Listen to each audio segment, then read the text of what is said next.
Watazamaji, karibu sana kwenye channel yetu. Leo tunarudi tena kwenye simulizi ya ndoa, tukitazama kwa ujumla safari ambayo wahusika wapitia katika episode hizi zilizopita. Tumeshuhudia mapenzi, furaha, migogoro, siri, kutokuaminiana, msamaha na maamuzi ambayo yamekuwa na hatari kabla kwa maisha ya wahusika. Mafunzo kutoka kwenye safari ya ndoa. Upendo bila uaminifu huwa dhaifu. Mawasiliano ni msingi wa mahusiano. Usifanye maamuzi ukiwa na hasira. Sikiliza kabla ya kuhukumu. Ukweli ni muhimu katika familia. Siri zinaweza kuharibu uaminifu. Msamaha unahitaji mabadiliko.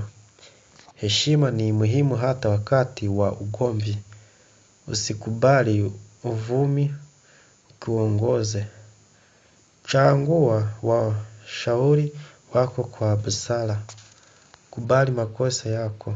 Omba msamaha unapokosea. Usirudie kosa lile bila kujifunza. Uvumilivu husaidia katika changamoto. Ndoa inahitaji ushirikiano. Usimlinganishe mwenzi wako na watu wengine. Matatizo yanahitaji suluhisho, si lawama pekee.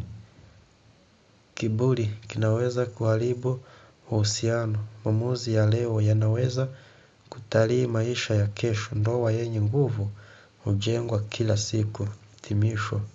Wapendwa watazamaji, safari ya ndoa inatufundisha kwamba maisha ya mahusiano si rahisi kila wakati. Kuna furaha, kuna maumivu, kuna makosa na kuna nafasi ya kuanza upya. Jambo muhimu ni kwamba watu wanapokuwa tayari kushirikiana, kusema ukweli, kusamehe na kubadilika, hata uhusiano iliyokuwa katika matatizo inaweza kupata matumaini mpya. Sasa nataka kusikia kutoka kwako.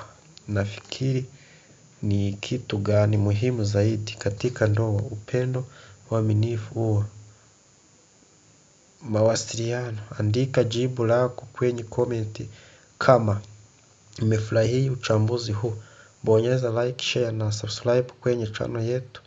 Pia washa kengele ya arifa ili usikose video nyingine. Asante sana kwa kutazama na kwa kuendelea tungu muko. Tunaonana kwenye video inayofuata. Kwaheri na Mungu awabariki.